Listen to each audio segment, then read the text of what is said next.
Tom Nixon's going to come up here and tell you how easy it is to work with a designer who can help you bring your PowerPoint up to a professional level. My good friend, Tom Nixon.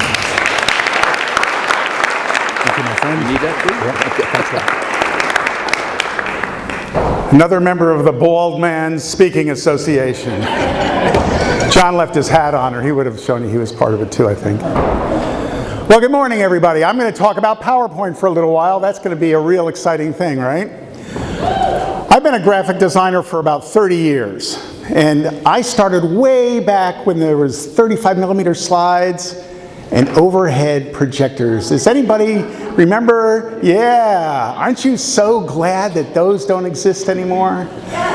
I was in the closet of one of my clients the other day, and I saw an overhead projector. I wanted to smash it just for the cathartic feeling of it. But that was a long time ago. In the years since, I've worked for a lot of speakers, a lot of presenters, subject matter experts, executives, and some professional speakers. PowerPoint came along, I think in the 80s or so. I got involved in that. And then about 10 years ago, I walked into this crazy nutcase NSA Georgia meeting. Have any of you ever been to one of those? Oh my gosh, my head exploded. Has anybody had that experience? I bet you have. And the people who are here today knew that's probably what's going to happen today also. I saw a level of expertise, a level of presenter capabilities that I had never even imagined was possible before. People who could speak eloquently, who had passionate ideas, who had amazing things that they could tell their audience and ways to connect with them. It was so powerful, and I knew right then that I wanted to become a part of that. So I got involved with a number of professional speakers. I started creating PowerPoint for speakers. I started upping my game, and in the 10 years since, I've worked for a lot of pro speakers. I've worked for a lot of CEOs and senior executives at major corporations. I've worked for subject matter experts. And I want to share with you today 4 of the things that I have done, that I have learned over the years from my clients that help me work with people like you to take your message to that next level. So the first thing I learned was I want to make you look professional. That is my ultimate goal whenever I am working with any speaker, anybody, anywhere. I want to take those horrible PowerPoint slides that they always send to me. I usually tell them, just delete it. We'll start with something new. Those horrible things, and turn them into something that you will be proud of, that you will stand in front of and deliver, and you will feel like you are the professional that's connecting with your audience and capable of earning that incredible fee that you really want to charge. So let me show you a few of the things I've done over the years, and I think you can get an idea of where that all goes. This was a slide that was sent to me by Stephen Gaffney. He sent me a few things to work on, to change a little bit. This was his opening slide. This would be on the room when people walked in. This sets the expectation, I think, for a good nap. So I worked with Stephen a little bit, and Stephen is a very dynamic speaker. He's very exciting, he's very passionate, he talks about honesty and communication. I decided that we needed to say something a little bit more dramatic, and I gave him a slide that looked like this. This is his walk-in slide. And I think it conveyed a lot of his presence and his capabilities as a true professional. This is another slide he had. It had a couple of things on here. It had a percentage up there, a piece of information, and it had a great quote. So I created another slide for him that took that quote and highlighted that, gave it an image behind it that enhanced that message a little bit. The quote now really jumped out of the slide for people, I think. And one more thing from him. He had a hierarchy of honesty that he liked to talk about. This was the core message that he liked to deliver to his audience. And I thought that this was something we really needed to showcase, really needed to make it look good. I decided that we should take and play off the bronze, silver, and gold tendencies of the Olympics and use that to show the different levels of honesty that Stephen could display. And each one of these comes on the screen as he likes to click it, so that he can talk about it as he goes through it. Each one of those could be something he can go into as deep as he wants or as shallow as he wants, depending on the audience and what his need was at that particular day. So the second goal I have when I'm working with anyone is I want to understand your world. I want to know where you come from. What is it that turns you on? What is it that makes you want to stand on a stage and deliver to people? What is that message that you want to deliver so passionately? Let me show you one of my clients from a while back. I don't know if any of you know the Rock Ranch. It's an entertainment, kind of an agritainment type of family-oriented farm in South Georgia.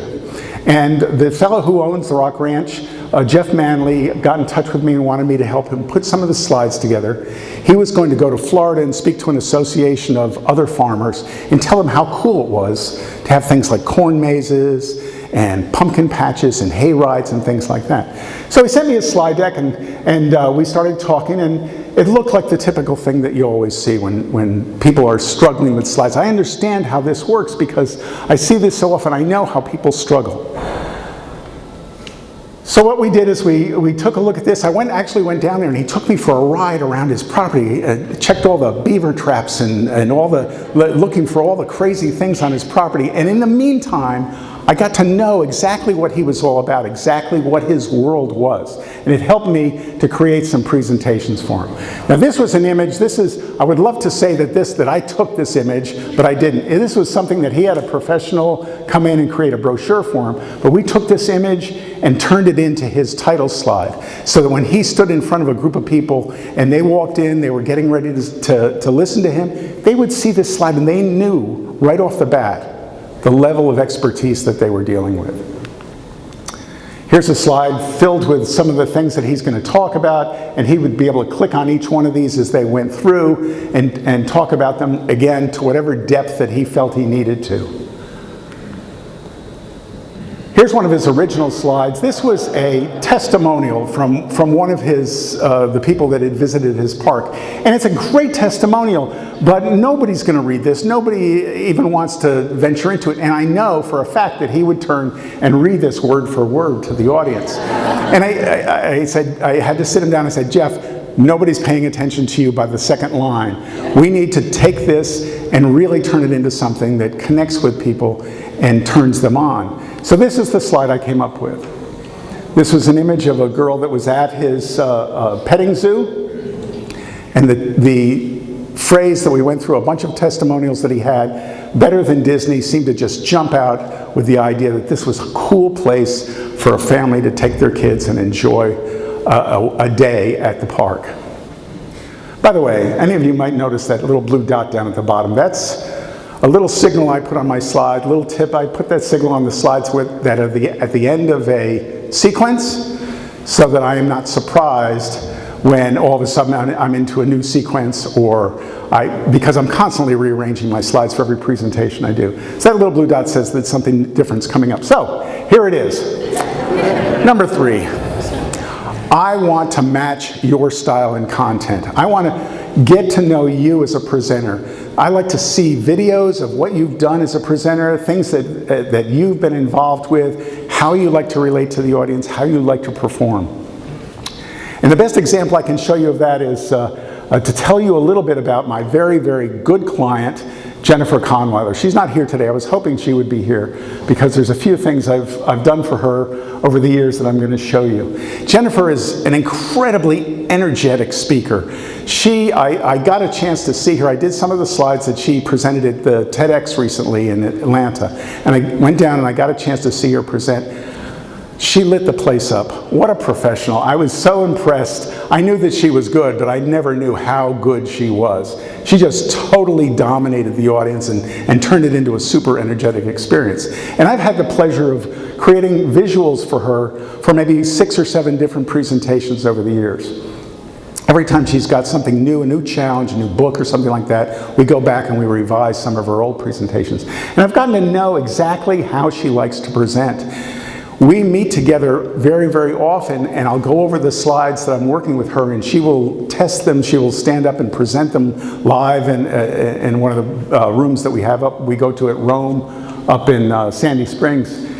And then we'll work on it, we'll fine tune it, making sure that the clicks work for her as exactly as she wants them to feel comfortable with. Let me show you a few of the slides I've worked with her over the years. Now Jennifer loves to have charts. She loves to have visual explanations of some of the processes she's talking about. She talks about introverts and extroverts. And this is a chart we created for her. And it's just a simple little definition of what it means to be an ambivert. So we worked on this a number of times. There were a number of different variations of it until we got to the point where it really nailed that message down for her very completely. Here's another thing. She's talking about if you're communicating to a group of people and you're not reaching the introverts, you're missing a large group of people. So we decided to do this in a few-step process to show them in a graphical way the people that were missing out on what on what you're presenting if you're talking to people and not reaching the introverts. One more thing she did, we had a perception gap. I'm not exactly sure what the context was that she presented this with, but we showed that this was this gap existed in different ways of relating to people, I guess. This is something, again, that we worked out. We went through a number of iterations of this before we got it down to the point where she felt really comfortable about how this worked with her presentation style. Here's another one. This is one of her core messages, and we just built a little graphic that would lead people through the things that she wanted to talk to them about.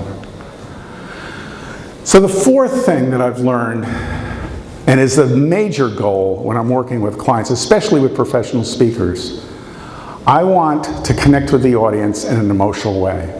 And I think that the use of graphics, visual graphics, especially graphics of people, talks to people in a way that you can't do just with a chart or a graph. Let me show you, this is a great example. I work very closely with Dr. Schempp, Paul Schempp. I wish he was here today. All my clients have left. I don't know what's going on, but I worked with him on his presentation a little while back, and we did a number of different things. I went through them recently, and there's about a 40 or 50 slide deck, but there was one that really stuck out, and he talked to me about this, and I want to show you exactly what this is.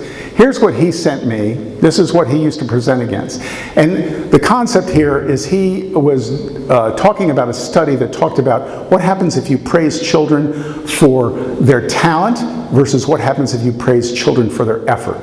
And it makes a major difference. So if you praise children for talent, they end up lying to their peers about their scores, avoiding challenges, choosing to perform. They don't want to choose difficult tasks. They give up easily and say, I can't do it. And the concept is when you praise children for their effort, they feel that they own it. They've worked hard for it. This is something they really accomplished, and they're more open to future challenges. They choose higher learning goals, et cetera, et cetera. And this is one of the core messages of Paul's talk.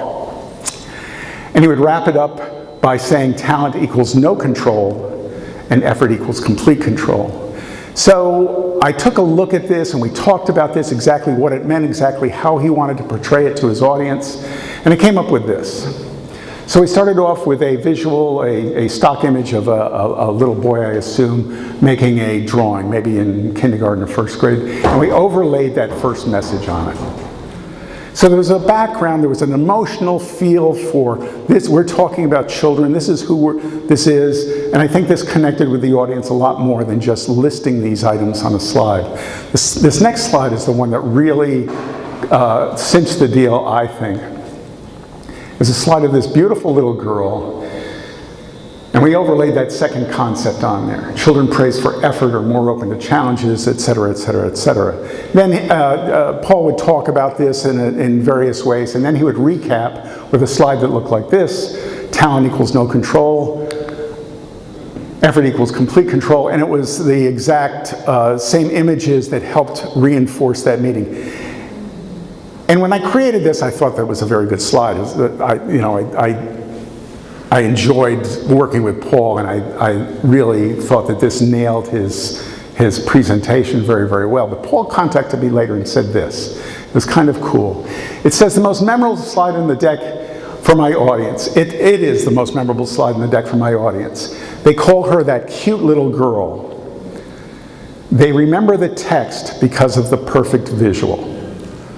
This is probably the ultimate goal when I work with a speaker. I want to create something visual that nails that feeling, that cements that two feelings, the emotions and the intellect of your concept, so that your audience walks away and they totally remember it. So those are my goals. When I'm working with a speaker, when I'm working with any of you, this is what I want to do. Now, if that turns you on, if that's something that you find that's what you want to have, that's the kind of presentation that you want to present, that you want to connect with your audience, if those visuals are something that resonate with you. I've worked with many of the professional speakers in this room. I've worked with some of the up-and-coming speakers too. It's been a true joy of mine. I'm very honored to do this. So what I want to do is I want to offer you three things, and offers you can't refuse. At least I think. I don't know why you would refuse them.